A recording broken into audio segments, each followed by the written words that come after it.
Nous vous saluons dans le précieux et puissant nom de notre Seigneur Jésus-Christ. Bienvenue à cette émission, un moment donc de partage de bénédiction pour vous qui nous suivez présentement.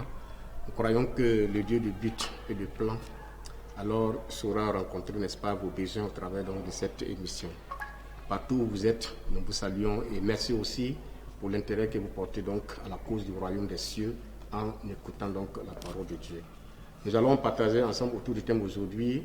C'est une suite, c'est la deuxième partie que nous avions déjà traitée. Nous allons parler donc des malaises, alors d'une malédiction mal maniée, c'est-à-dire mal administrée. Donc quand une malédiction est mal administrée, parce que quand une malédiction ne devrait pas être pour toi, et toi, tu te vois dans cette malédiction, des conséquences de cette malédiction, c'est qu'il y a un problème. Parce qu'il y a des gens, comme nous l'avons vu dans l'émission passée, nous avions parlé de ne pas déplacer les bornes posées par le prochain. Et nous avions défini le prochain ici comme étant Dieu, à la création qui avait posé ces bornes. Et nous avons dans tous les domaines, spirituellement, moralement, physiquement, socialement, Dieu a posé ces bornes. Et nous voyons que des bornes ont été déplacées.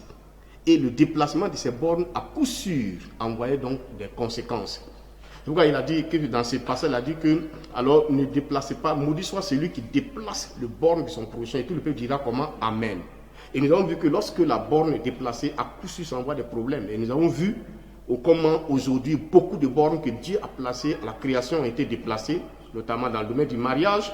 On a vu que des bornes ont été déplacées. Dieu, qui avait dit, l'homme quittera son père et sa mère, s'attachera à sa femme, les deux deviendront ses chers. On a vu aujourd'hui, l'homme quitte son père et sa mère et s'attache soit à un animal, soit à un homme, soit à même d'autres s'attachent à des travail.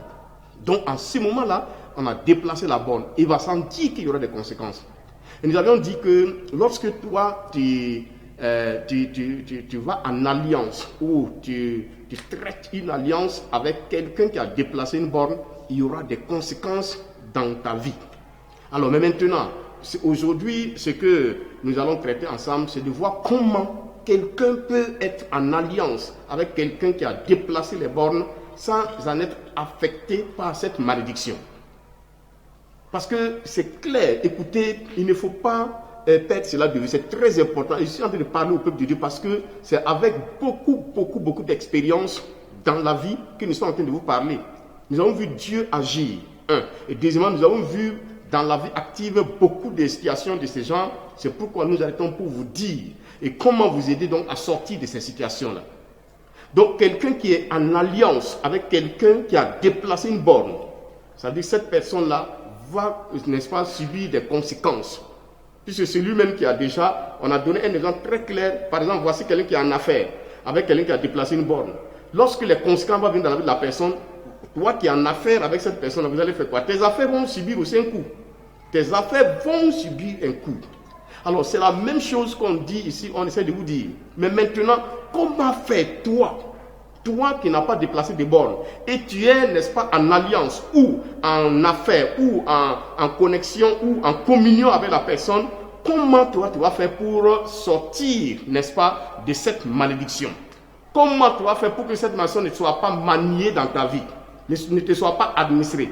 Comment? C'est de ça que nous sommes en train de parler. Et pour cela, nous allons parler du lit dans la boue. Abdias, les lits dans la boue. Donc, ça serait le titre de notre exhortation, Abdias. Abdias, les lits dans la boue. Vous voyez, quand on parle de lit, ce n'est pas le lit, n'est-ce pas, dans lequel toi tu te couches pour dormir. On parle de la vallée par où se coule une source d'eau. Donc, les lits, là où l'eau se coule, là, par le passage d'eau. Mais il s'est trouvé que souvent, dans un passage d'eau, il peut y avoir quoi? De la boue. Mais vous savez que la boue, en principe, ne peut pas empêcher le lit de faire son travail. Je reprends, la boue dans un lit ne peut pas l'empêcher de faire son travail. Le travail, l'objectif d'un lit, c'est pour laisser couler l'eau. Alors donc, la boue ne peut pas, la présence de la boue ne peut pas empêcher le lit de continuer de faire son travail. Donc, Abdias, c'est qui il s'agit ici? Dans le livre de 1 roi, au chapitre 18, c'est toujours avec notre roi méchant là, appelé Akab, le roi d'Israël. Et regardez, dans le chapitre 18 de 1 roi, nous lisons à partir donc des versets 1, dans un premier temps jusqu'au verset 4, et c'est possible, le verset 7 au verset 15, pour voir ce qui s'est passé avec ce bonhomme qui était un serviteur dans la maison royale. donc qui était un serviteur du roi Akab. Il dit, bien des jours s'écoulèrent, et la parole de l'Éternel fut ainsi adressée à Élie dans la 3e année. Il dit, va, présente-toi devant Akab, et je ferai tomber de la pluie sur la face de la terre. Vous connaissez l'histoire. Et Élie alla pour se présenter devant Akab. La famille était grande, n'est-ce pas, à Samarie. Et Akab fit appeler Abdias, chef de la maison, de sa maison du moins. Or, Abdias craignait beaucoup l'Éternel. Écoutez-moi bien. Craignait beaucoup l'Éternel. Et il dit, et lorsque Jézabel extermina les prophètes de l'Éternel, Abdias prit 100 prophètes qu'il cacha 50 par 50 dans une caverne et il les avait nourris de pain et d'eau. Donc, voici Abdias, il a posé un acte, n'est-ce pas, digne de la crainte de l'Éternel. Et voici comment cet homme va s'échapper. Quand la punition, quand le châtiment va venir dans la maison, n'est-ce pas, d'Akab, Abdias va s'échapper parce que Abdias craignait beaucoup Dieu.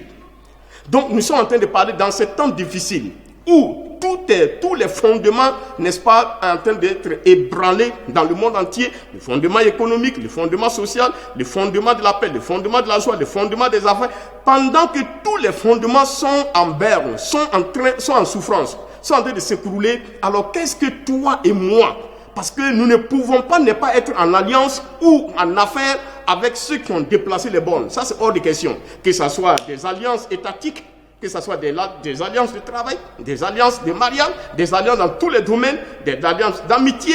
Alors on ne peut pas ne pas être en alliance. Mais comment toi et moi, nous pouvons faire, n'est-ce pas, pour ne pas subir la colère de Dieu, le châtiment de Dieu, lorsque effectivement nous sommes en alliance avec ces personnes qui ont déplacé les bornes. C'est de ça qu'il s'agit. Et voici un serviteur dans la maison du roi Akab, appelé Abdias.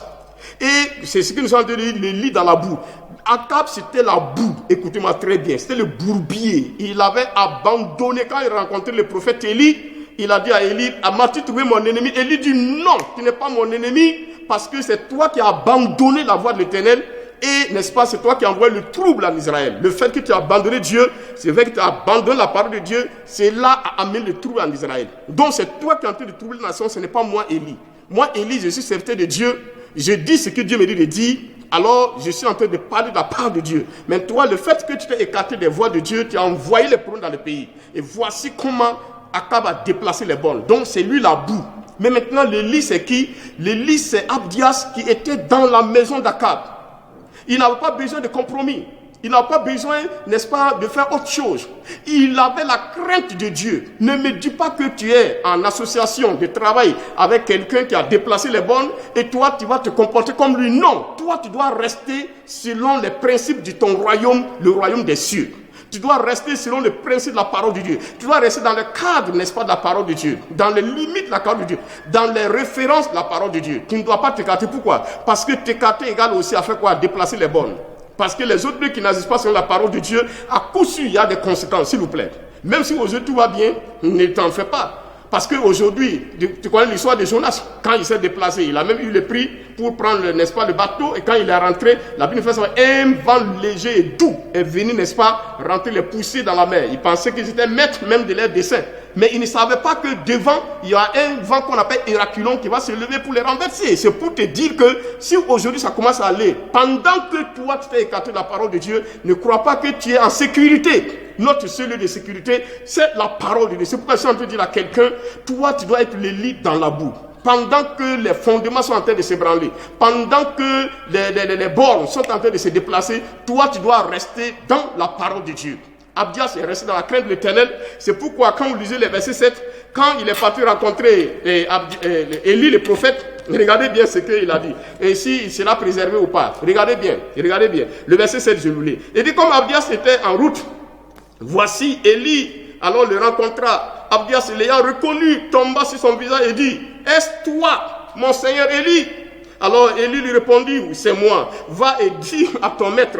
Alors voici Élie. Abdias commence à trembler. Tu dis quoi? D'aller voir mon maître. Et regardez ce qu'il va dire, écoutez bien. Et Abdias dit, quel est le péché que j'ai commis? Vous entendez très bien, peuple de Dieu. Abdias dit, quel est le péché que j'ai commis? Pour que tu livres ton serviteur entre les mains d'Akab, qui me fera mourir. Et l'Éternel vit et vivant. Il n'est ni nation, ni royaume où mon maître n'est envoyé pour te chercher. Et quand on disait que tu n'y étais pas, alors il faisait jurer le royaume et la nation. Et que l'homme ne t'avait pas trouvé. Et maintenant tu dis, va, dis à ton maître, voici Élie. Toi tu penses quoi? Et regardez bien, puis lorsque je t'aurais quitté, l'esprit de l'Éternel te transportera je ne sais où. Et j'irai informer Akab, alors tu ne te trouveras pas et tu me feras tuer. Cependant, ton serviteur craint l'Éternel dès sa jeunesse. Oh! Cependant, ton serviteur craint l'Éternel dès sa jeunesse. C'est ça. Donc, dès la jeunesse d'Abdias, il craignait Dieu. C'est pourquoi lorsque le malheur va venir dans la maison d'Akab, parce que vous savez très bien qu'Akab sera tué en guerre. Nous avons vu ça dans l'émission passée où il a fait venir son beau-fils, Josaphat, le roi Josaphat du Juda, pour, n'est-ce pas, l'accompagner. Et il a dit, il était très, vous savez, son homme était de la boue vraiment. Il était de la boue.